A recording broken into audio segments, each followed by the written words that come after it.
My prediction video for UFC Fight Night Lee versus Barboza. Start the bomb. The first fight is Tony Martin versus Kenta Nakamura, and to me this fight could go either way. I think Tony Martin is probably a little bit better overall, but I think Kenta's got the experience and he fights very awkwardly that he could pull off an upset here.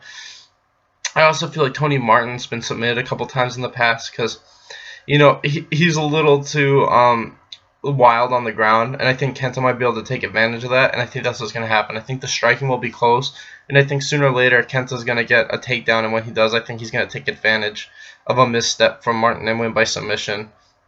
Next is Marab, I can't say his last name, versus Ricky Salmon, and this fight's really... Salmon has the better record, but I think Marab looked phenomenal in his UFC debut. His striking, his takedown defense, and his ability to get back up were all really solid. This is really tough just because two strikers, and I can't really tell which one's the better striker just on the fights I've seen because they both look amazing. I'm going to give the slight advantage to Marab, but I think this fight's going to be a split decision regardless who wins, but I'm going to lean towards Marab. Next is Leslie Smith versus Aspen Ladd, and to me, Leslie's probably the better striker, but I think Aspen's better overall, and I think Aspen's just going to go out on a decision. I think she's going to hit takedowns or hold Leslie against the fence and just get a close decision, but I'm going to lean toward Aspen. Next, we got Corey Anderson versus Patrick Cummings, and this fight is so tough because both these guys have the exact same style. It really just comes down to who's a little bit better that night, I think. I think Corey is more athletic, but other than that, they're probably dead even everywhere. Like striking and wrestling, they're basically dead even. And I'm just going to lean towards Patrick just because he's been looking better as of late. I also think he has a little bit more power in his hands. I think he hits a little bit harder. So I just think when they're boxing, Patrick is going to land the bigger punch sooner. So I'm going to lean towards Patrick to get a late finish by TKO. Next is CR Bahadurzada versus Luna Chages. And if Luna uses his grappling, he should probably win, but I don't know. His conditioning is just kind of subpar. And that's the biggest thing with me, and I don't think he is going to use his grappling. I think it's going to be a striking fight, and I think if it's a striking fight, that leans towards CR. And it's just one of those things. The longer this goes, I think the better chance CR is landing a big punch, and I think he is the better striker overall. So I'm going to lean towards CR. I say he gets like a late second, early first round KO.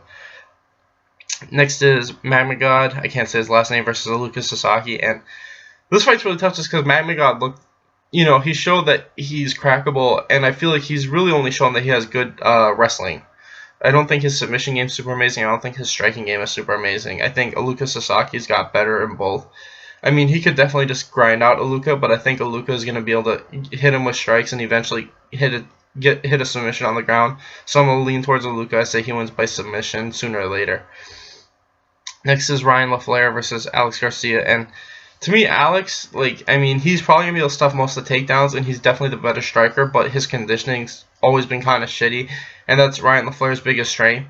I think, Ryan LaFleur got finished his last fight, but he's looked amazing in literally every single fight he's had, other than the last one where he got knocked out by Cowboy. I think that as long as he doesn't get cracked, he should be able to win this fight pretty easily. I think that this stylistically favors him, because I think even if he can't hit the takedown, he'll be able to hold on to Alex, beat him up against the fence until he gets tired, and then when that happens, he'll be able to take him down.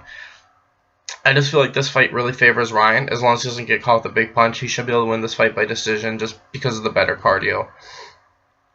Next, we got Jim Miller versus Dan Hooker, and this is really hard just because I think if it's standing, I give the advantage to Dan. I think anywhere on the ground, Jim's got the big advantage, and Dan Hooker doesn't have the greatest takedown defense. That's why I think this fight will hit the ground sooner or later. And I think when it does, I think Jim Miller's going to get a submission sooner or later. I mean, Dan could always knock out Jim Miller. It's possible, but I just don't see it happening. I think they mix it up on the feet, and eventually Jim gets a takedown and wins by submission. Next is Aljamain Sterling versus Brett Johns. And these guys have the same style, but I just feel like Aljamain has the better striking. And I also think his takedown defense is too good for Brett to hit takedowns on him. I think these guys have a similar style where they don't have the greatest striking, but they're both technical. And I feel like they're primarily grapplers, but I feel like Aljamain could win this fight on the feet just because he's better at throwing long rangey strikes, and I think he'll be able to keep Brett on the outside and just hit him with light shots and just win a decision just because Brett won't be able to take him down, and like I said, Aljo will just keep hitting him with jabs and teeps, and I say Aljo wins 30-27 decision. Next is David Branch versus Thiago Santos, and Thiago Santos could end this fight at any moment with a big shot, but I just feel like David Branch could also get a takedown at any point in time and win by submission. I think the big difference is if David Branch has to strike with Thiago, he can. And if Thiago has to grapple with David, he won't be able to. And that's just what I think is going to happen. I think that they're going to be striking, and sooner or later, David Branch is going to hit a takedown. And when he does, I think he's going to either take the back or like get mount and win by like arm triangle, rear naked choke. So I'm leaning towards David Branch to win by submission, probably in the first or second round. Next is Chase Sherman versus Justin Willis, and to me, they're just feeding Chase Sherman a win. I think these guys are both strikers, but I think Chase Sherman's just the better striker overall, and he's more athletic. So I think he's probably going to win by first or second round KO. Like I said, I think they're just trying to give him an easy win to put him back in the win column. Next is Frankie Edgar versus Cub Swanson, and I really don't understand why Cub took this fight. I feel like the first fight was so ridiculously dominant, and I don't think that much has changed since then. It's only been like a year and a half since that fight, and I think the exact same thing's going to happen. I think Frankie's not going to strike with him, and he's just going to hit takedowns because he knows that he can. I mean, if he strikes with him, it could go either way, but he's not going to do that. He's just going to use his wrestling to take him down, beat him up, and win by decision. I mean, like I said, it hasn't been long enough to where I think Cub has drastically improved his takedown defense and his ability to get back up.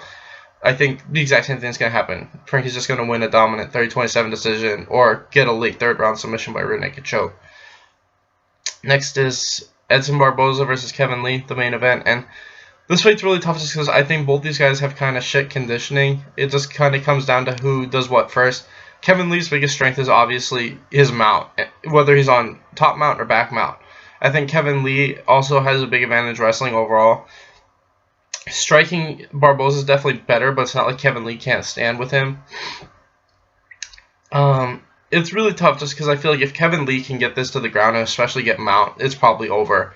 But if Edson can keep it on the feet, he'll probably win. But I don't think that. I think the longer this goes, the better chance Kevin Lee has of winning. Because I think that the more tired they get, the better chance Kevin Lee is going to be able to eventually clinch with him, force it to the ground, and win by submission.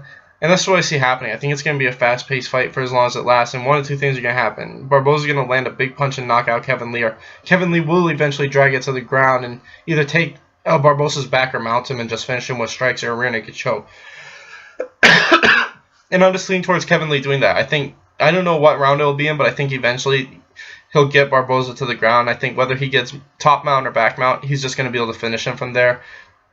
And that's probably how it's going to end. So I got Kevin Lee by probably rear naked choke finish sooner or later. Anyway, thanks for watching, guys. Please like and subscribe.